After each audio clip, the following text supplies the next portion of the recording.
You turned on the news today, or you opened social media, and what did you see? Another story about the cyclospora outbreak. And while this can be terrifying and unnerving, and seem as if there's nothing you can do about it, there actually is. There is something that you can do, and it's in your own hands. Literally. When we talk about foodborne illnesses, not just cyclospora, but any foodborne illness, cross-contamination plays a big part. And one of the biggest things that we can do to protect ourselves from this is proper hand washing. My name is Suzanne O'Rourke. I work in food safety.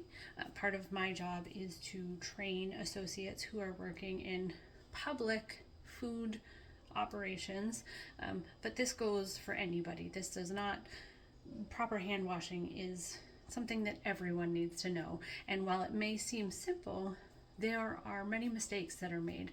I see it all the time. I don't correct them when I'm not working, or unless you're my child, I'm not going to correct them.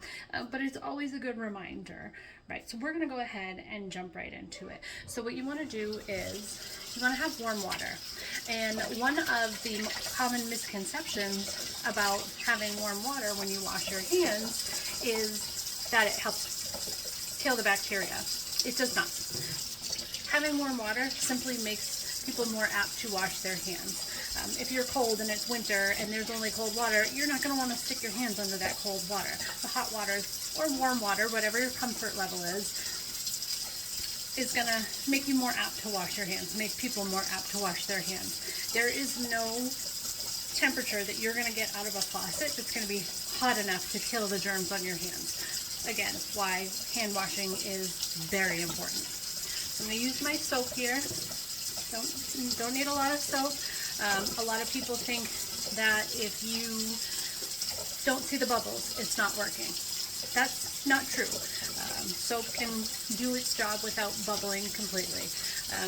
What soap does when you wash your hands, and you want to make sure you're getting the back of your hands, in between your fingers.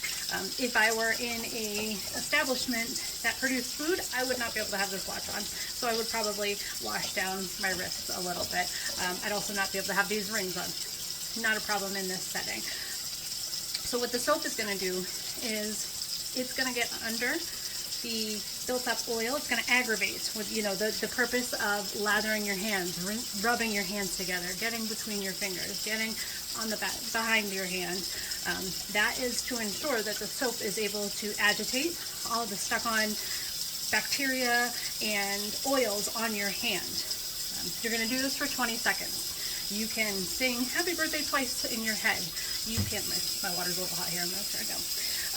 You can sing happy birthday twice in your head. Sometimes I just count to 20 slowly in my head. I take it as an opportunity to get a little mindful moment for myself. We could always use those, right? So why not use that opportunity? So once you have washed your,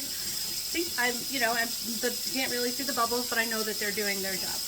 Once you've thoroughly rubbed your hands together with soap, I should mention it's important to get your hands wet prior to putting the soap on, because otherwise the soap is unable to appropriately get around your hands. So definitely the water first, then the soap.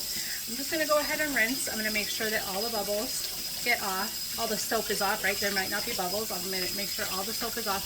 And that is taking all the bacteria and oil that was on your hands and just washing it right down the drain. I'm using a paper towel to dry my hands. In your home, if you're comfortable, you don't have to use a one-time use for drying your hands, an application for drying your hands.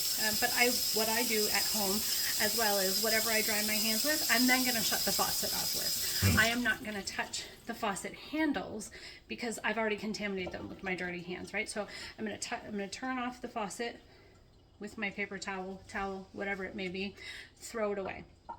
In a public setting, it's always a good idea to use your paper towel to open the door, because not everybody's going to wash their hands, and if they do, they may not do it appropriately.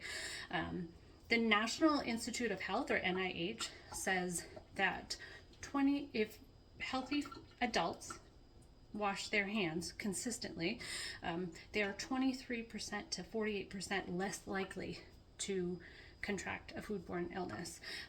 For the CDC says that if you are immunocompromised or if you have a weakened immune system and you wash your hands appropriately and timely, then you are 58% less likely. Those are big statistics.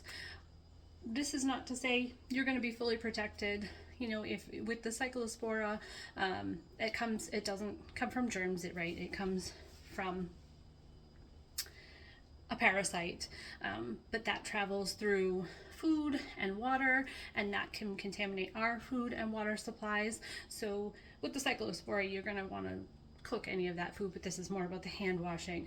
Cyclospora is able to be passed on from human to human. So if somebody should contract it in your house, you want to make sure that you're washing your hands. Thank you so much for taking the time to watch this. I hope you learned something today. Have a great day.